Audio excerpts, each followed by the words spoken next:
Hi, recall we have done factorization previously. So what exactly is factorization? Okay, it's about putting your expression into bracket terms. Okay, so your final answer must be in terms of bracket. And in quadratic expression, okay, we actually make use of the window frame method.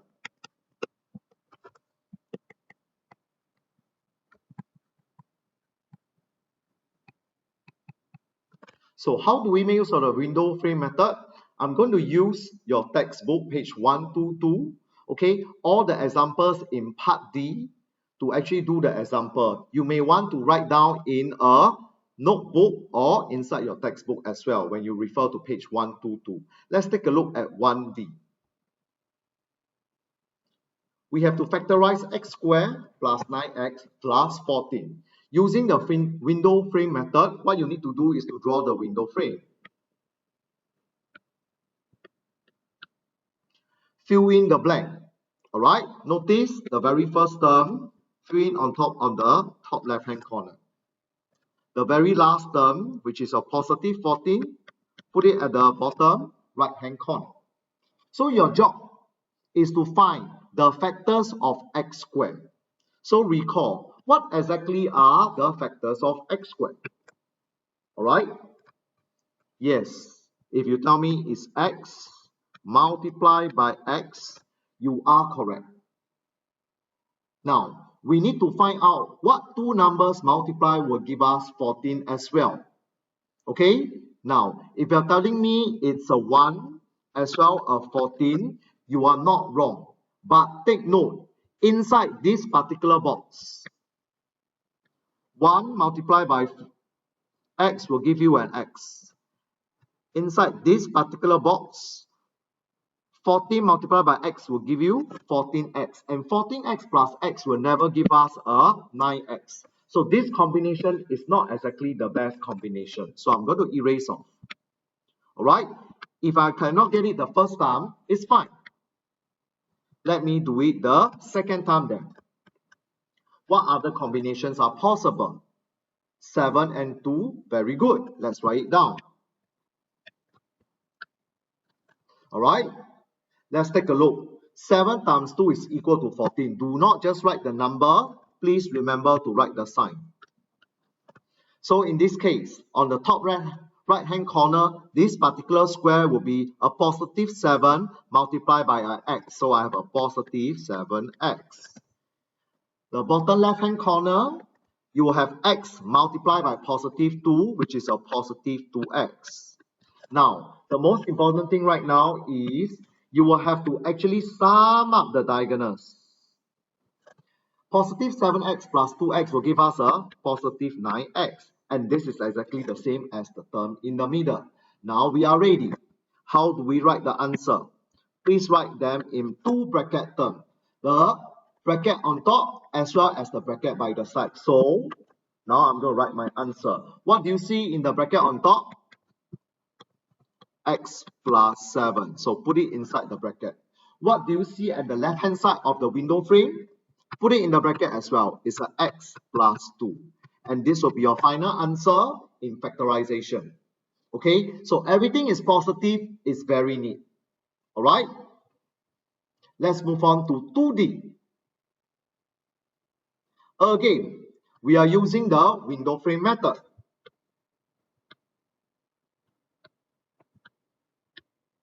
Fill in the blank. X squared, top left hand corner. Positive 24, bottom right hand corner. So my job now is to get combinations such that I will get a 24 when I multiply two numbers together. Alright, the first choice is always very clear.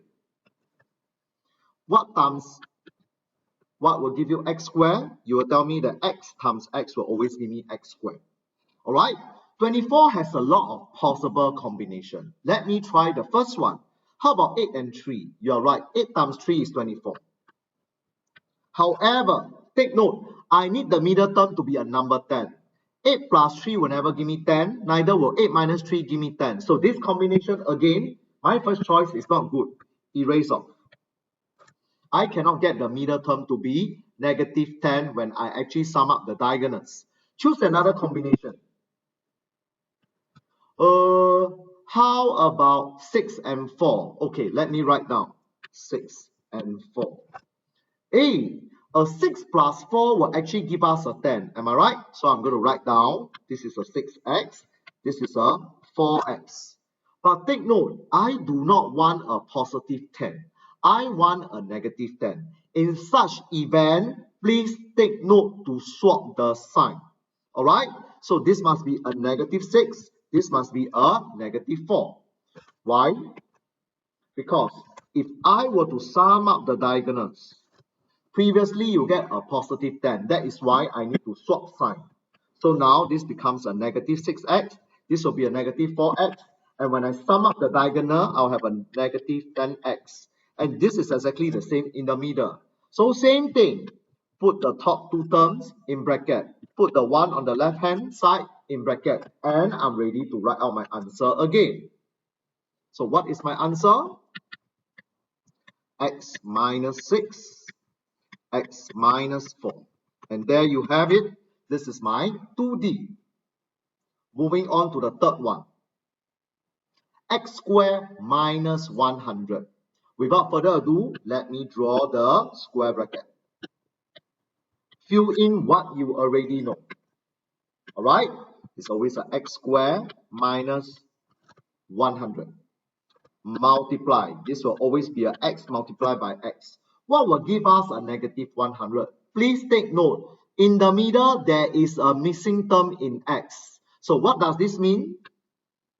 This will mean 0x. Alright? So it means that the diagonal must sum up to give a 0.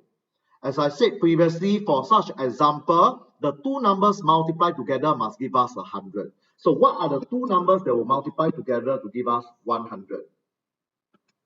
And they must be the same number. I hope your answer is the same as mine. It's going to be 10. But take note, this is a negative 100.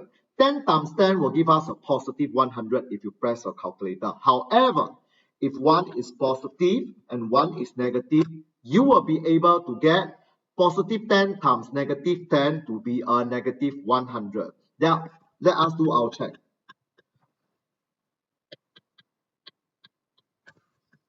What will we get at the diagonal when you sum them up? You're correct. You have a 0x. So put the top in bracket, put the side in bracket. Now we are ready to write our answer by the side. On top is x plus 10. By the side is x minus 10. And we are done with the third one.